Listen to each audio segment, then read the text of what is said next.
Welcome to another episode of Commending and Contending. It's a podcast about how the gospel of Jesus encourages us to live our lives and use our words to commend and contend for Jesus and his gospel. I'm your host, Jonathan Holt. Joining me today is Sam. G'day, Sam. Hey, Jonathan. Thanks for having me. I'm so glad you're with me. Tell me, where has God planted you? Well, right now, physically, I am on the central coast of New South Wales. I'm married to Dave, and we have four sons. Our oldest is in year six and verging on teenage years, and our youngest is 4 years old and still running around like a tyrant. So, where am I planted? In amongst lots of boys in my house. And I also run a business from home as well. And are you connected to a local church there where you live? Yeah, sure am. We go to EV Church in Erina. Fantastic. That sounds so good. How has God been encouraging you recently?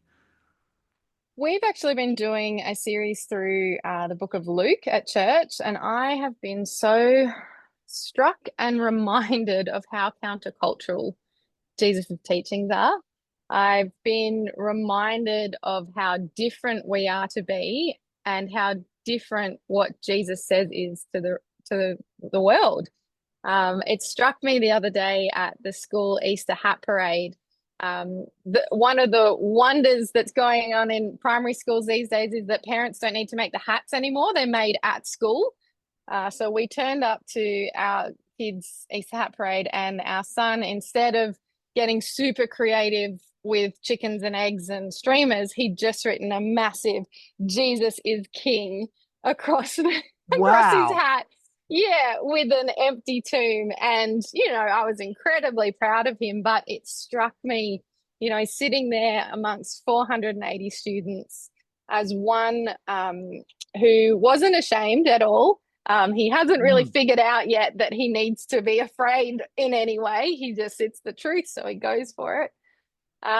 And reading Luke has just been this huge reminder that we will be different from the world and we will suffer for it. And so being reminded that, suffering for Christ is a blessing, that he's called us to do that. Now, I'm not one who wants to pray suffering for my children. I want God to do whatever he needs to do in them to draw them to himself. But as I watched him in that crowd, I just, felt I need to pray for our kids and for us as a family as we continue to swim upstream in society. But we know that Jesus has walked before us, and so we follow his lead. That's been a huge encouragement to me that he's got this, and so we just keep following him.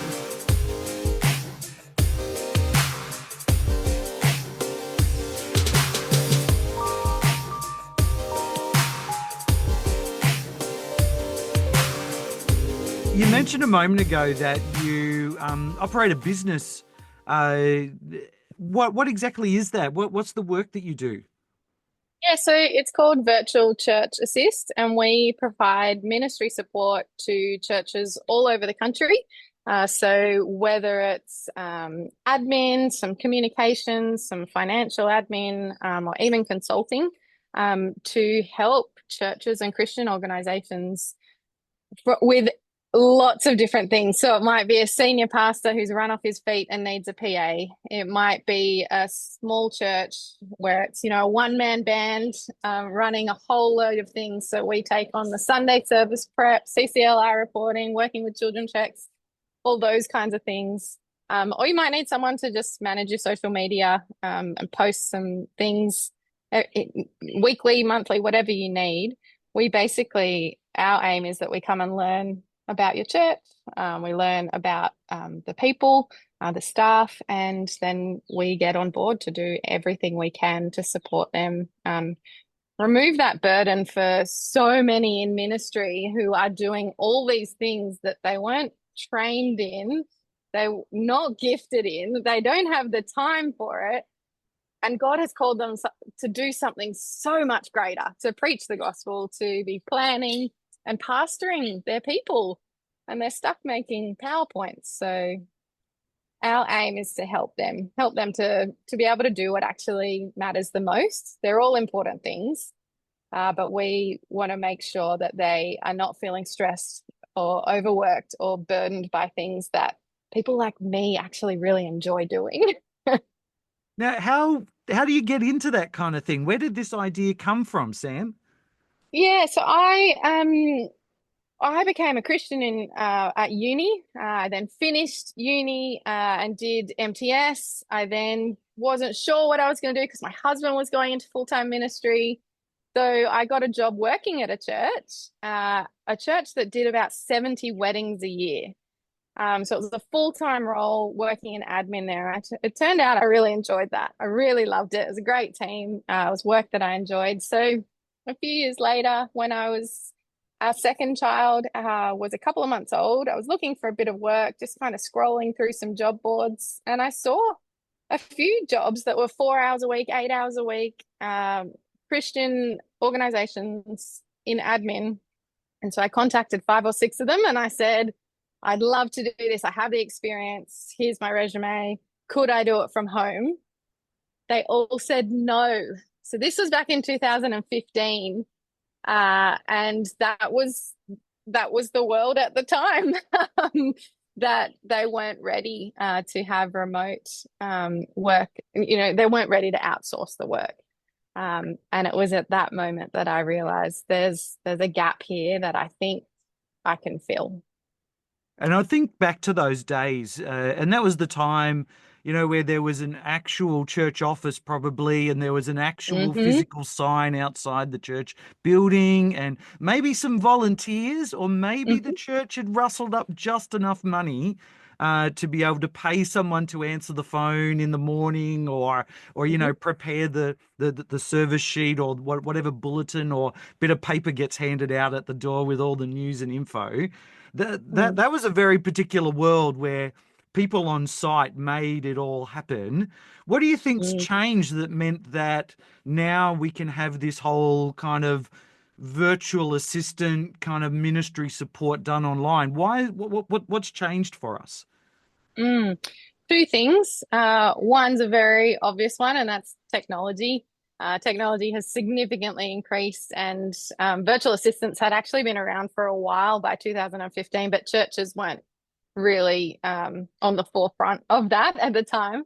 And two, COVID. So when COVID hit and everything shut down, churches were forced to go online. All of a sudden, they were having Zoom meetings. They were trying to live stream services. They were trying to send out their weekly bulletin that might have been paper beforehand. They were trying to communicate with people. It was all, it was insane, in short. And so we met together at the time. I think we had a team of four or five, and we put our heads together and went, how can we help these churches? They're not online. We are. And they're now being forced to move online. So what can we offer to help them set up? And so yeah, it was around 2022. So 2020 and 2021 were kind of the big years of lockdown and just chaos. It was by 2022 that things really picked up for us, and we started receiving more inquiries because by that point churches were much more online. It wasn't just one computer in a physical location that had all the slides in it. They'd now, started using Google Drive or Dropbox and those sorts of things. So now we could do it. So many more things are kind of shared online and subscription kind of style ways of accessing technology. And I mean, it does create a wonderful way for people to collaborate on a shared project like the service for Sunday, or the slides Mm, that go along with it, or the handouts. Although I am thinking quite often a lot of maybe church admin people are kind of like the only person on the church staff team doing the admin. Like maybe you've got a children's pastor, maybe you've got a youth worker, maybe you've got a pastoral carer. They're often mm, focused on the people work. And then you've got this mm, one poor admin person. mhm. How do we as churches do a good job of looking after the admin person? Yeah, Jonathan, I'm so glad you said that because it's so true. It is often. a bit of a lonely job. You're the only one on the team who's doing all those things, and you generally love what you're doing. You see the importance and the value of the role, but often you don't get recognized until something's missed or something goes wrong because it's just expected that those things are going to happen. A lot of ministry support workers don't feel like they can go on leave because there isn't someone who can cover the things that they do. So something that we have actually not we haven't we've shifted our focus somewhat, but it's not a shift, it's an add-on. So what we were doing was coming in and really being that extra set of hands, filling a gap or a hole. But now we're providing resources for those who are in the roles right now. So whether you're in admin or comms or ops or whatever it is, we want to get alongside you by providing resources and mentoring and professional development programs. So we also have a conference happening this year, which I'm so excited about because we're pulling together all those people to say, hey, we see the work you're doing. God sees the work you're doing. We want to invest in you, help you feel refreshed, resourced, and we want to connect you with other people who are doing the same thing. So I'm really excited about that. That's happening in July. And I think I'm hopeful that a lot of churches and organizations will get on board to just show some love to those who might be in that kind of lonely position in their church. Help me understand a little bit more. I'm really not like, I don't love admin. I'll try and avoid admin if I can. What Yeah. is it that you love about it? Why does it excite you to be able to do that sort of role in the life of a church community? Mm. Uh, if you ask anyone who loves admin, they will tell you there's a number of things, but one of them is the feeling of accomplishment. So sometimes that ticking off that to-do list, it's that sense of achievement at the end of the day and knowing I have turned something that was chaos into now organized, usable, and something that's going to support either my own work or others. And so it's helping building that scaffolding so that other people can do their work really well. There's a real sense of achievement and value in knowing that you're supporting others. And sometimes for people like me who enjoy admin, looking at a spreadsheet, moving some numbers around, we like those kind of monotonous, just get things done and feel the sense of joy at the end. We also see that there are gifts in the church. And my husband is an incredible preacher. He's an incredible personal evangelist. I don't have those same gifts as him in the same way that he does not have any administrative gifts. And I praise God for those who work alongside him, helping organize him so that he can do the work that he needs to do. And it also helps me a little bit as his wife. And so knowing that I can do that for others, and those on my team feel a real sense of joy and going, I'm using the gifts that God has given me to grow his church and support the work that's going on. Yeah, I'm hearing both that wonderful picture of the body of Christ where we recognize and value one another for the different things we bring and the different ways we operate, the ways that God has wired us, and that actually by working together we produce something more than what we would have done on our own, Mm, which is fabulous. But then also something from creation there where God kind of speaks into the chaos and brings order and then creates these people that are going to tend the garden in a way that keeps it orderly. There's mm, plenty of times where my desk looks like before God created anything, it's chaos. There's mess, and every now and then I give it a tidy up. But it's barely scratching the surface. But I know that there are others in the church where I am who definitely feel the same way you do and love using their admin skills to make it possible for the other parts of the body to also do their roles. And so when we do that really well together, that is a great way to commend how the gospel pulls together different kinds of people to serve together. Can you Mm. just tell us, like, what's the sort of thing that really like annoys the admin people that those of us who are not great at it, if we just realized that that was the thing that really bothers you, we probably wouldn't do it or we'd make at least an effort to change. Hmm. That is a very good question. I think, in all honesty, the most difficult is when you've put effort in to create order out of chaos, and then that doesn't get used.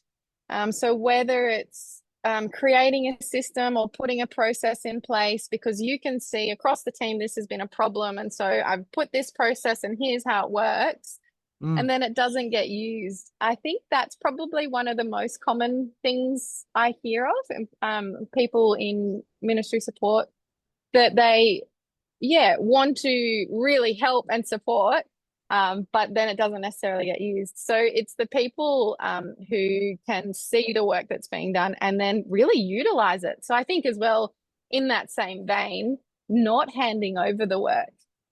So it does take time and it takes trust to mm, be able to hand over and say, I'd really love your support here. Um, and that is a really wonderful thing for the person in that position. They want to do it. They want to help. They want to support. So don't hold back from that. Don't feel bad. Don't feel like, oh, I should be doing it because I'm the senior pastor, or I should do this or that. There are things that they need to do, mm. but the admin or the ministry support person counts it as a real privilege to be able to do that work. So yeah, do the work in handing it over. Yeah, okay.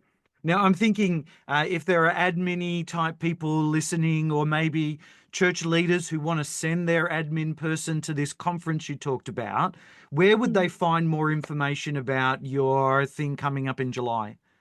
Yeah, two places. So our company is called Virtual Church Assist. So you can head to the website there. And it's called Ministry Support Summit. So if you Google Ministry Support Summit, that'll come up. It's on our website, Virtual Church Assist. So if you Google any of those things or you put it into Facebook, they're all going to come up. It is in Sydney, but we already have registrations from as far as New Zealand and Hobart and Queensland. So don't feel like you're too far away or it won't be relevant. There will be people from all over the place, and I think it'll be a really wonderful time.